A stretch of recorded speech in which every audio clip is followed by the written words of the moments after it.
ses deux invités ce matin. Alexandra Legendre, bonjour. Merci d'être dans ce studio avec nous. Vous êtes la porte-parole de la Ligue de défense des conducteurs. Et avec nous au téléphone, on est avec François Durovray. Vous dirigez le conseil départemental de l'Essonne. Et vous êtes aussi président de la commission mobilité de l'Assemblée des départements de France, en charge notamment de la question des routes. On va commencer par le constat. Un tiers des routes de France, qu'elles soient nationales ou départementales, auraient besoin d'être rénovées. C'est ce que nous apprend l'Observatoire national de la route. Et en réalité, c'est des nids de poules, ce sont des grandes fissures, ce sont des chaussées qui sont totalement déformées sur le bas-côté. D'abord, est-ce que ça vous surprend, Alexandra Legendre ? Non, ça ne nous surprend pas du tout parce qu'on travaille sur ce sujet depuis plusieurs années. Et nous, on a 1 million de sympathisants et tous les jours, on a des coups de fil, pas uniquement sur ce sujet-là, mais ce sujet ressurgit de plus en plus ces dernières années. François Durovray, vous suivez la situation, vous êtes conscient que ça ne va pas, et pourtant on a l'impression qu'il n'y a pas de sous, quoi. Écoutez, d'abord, la France a un réseau routier remarquable d'1 million de kilomètres et qui était reconnu pour sa qualité. Nous étions sur la première place du podium. Pendant longtemps, on était très fiers. En quelques années, nous sommes descendus à la 18e place, tout simplement parce que l'État, aujourd'hui, ne met plus les moyens sur ses propres routes et a asphyxié les collectivités locales, les communes et les départements, qui sont responsables de la majeure partie du réseau routier, ce qui fait que concrètement l'entretien courant est fait de façon moins régulière et que nous voyons une dégradation de la chaussée, sans risque évidemment, sans danger pour l'automobiliste, mais une perte de la valeur du patrimoine routier qui est la première patrimoine. Sans danger, c'est vite dit, hein, Alexandra Legendre. Oui, il y a des casses mécaniques de toute manière, malgré tout. Il y a des très gros nids de poules notamment.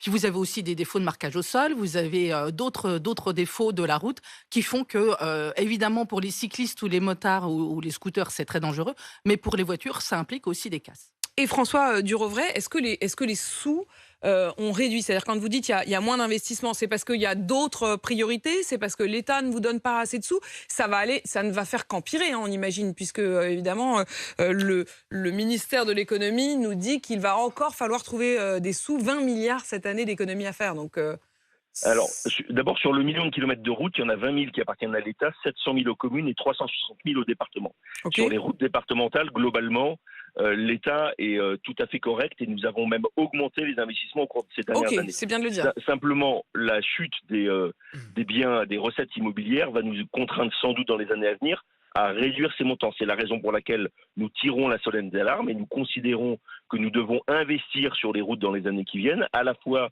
pour maintenir leur état, mais aussi pour réussir la transition écologique, parce que sur les routes, on doit mettre plus de monde avec moins de voitures, et c'est un enjeu formidable parce que la route aujourd'hui est le premier émetteur de CO2 en France qu'il faut absolument réduire. Et nous sommes convaincus qu'il faut investir sur la route. Avec une question aussi, qui est effectivement qu'il y a moins de sous, ça c'est une chose, mais c'est aussi qu'elles se dégradent plus vite, les routes, à cause des terribles écarts de température d'abord, et puis des alternances entre périodes de sécheresse extrême et soudain beaucoup trop de pluie, comme ça a été le cas récemment. Est-ce que notre bitume est adapté, Alexandra Legendre ? Alors, il n'y a pas que ça, il n'y a pas que la sécheresse, il y a aussi la disparition des DDE en 2010, je vous rappelle. Les DDE, c'est les directions départementales de l'équipement. Voilà, et donc on avait affaire à des experts qui restaient longtemps dans les départements, qui connaissaient extrêmement bien leur réseau, et on a perdu cette compétence et cette expertise des réseaux. Donc ça n'existe plus, les DDE ? Non, ça a été démantelé en 2010. Donc aujourd'hui, vous avez des directions interdépartementales des routes et puis vous avez effectivement des gestionnaires comme les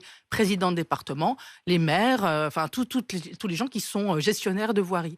Donc ça, c'est un vrai problème de compétences aussi qui a ressurgi. Et puis ce qu'on voit aussi, c'est que il y a des travaux qui n'ont pas forcément été bien faits. On estime que la moitié des travaux réalisés sur les routes ne correspondent pas finalement au cahier des charges initial.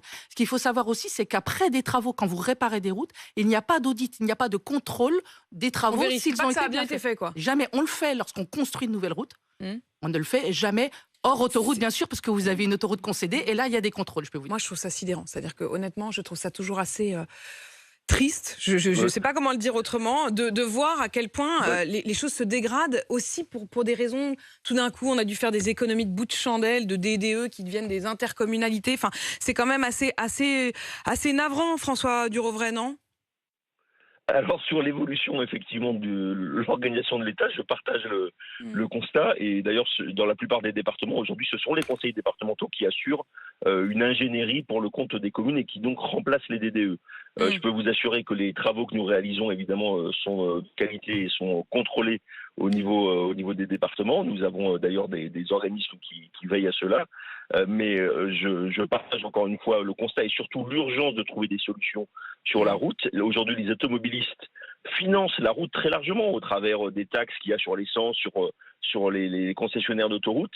Donc l'argent existe, simplement il faut qu'il soit réparti différemment sans doute entre les concessionnaires autoroutiers d'un côté, les gestionnaires de voirie que sont les départements et les communes de l'autre, pour que nous remontions le niveau et la performance, la qualité des réseaux. On a beaucoup parlé des routes et des bitumes, mais il y a aussi l'enjeu des ouvrages d'art, des ponts, qui pour l'essentiel ont été construits après la guerre dans notre pays et qui arrivent en fin de vie et sur lesquels il va falloir investir de façon conséquente. Merci beaucoup François Durovray. Je rappelle que vous dirigez le conseil départemental de l'Essonne et merci à vous Alexandra Legendre. Vous êtes la porte-parole de la Ligue de défense des conducteurs.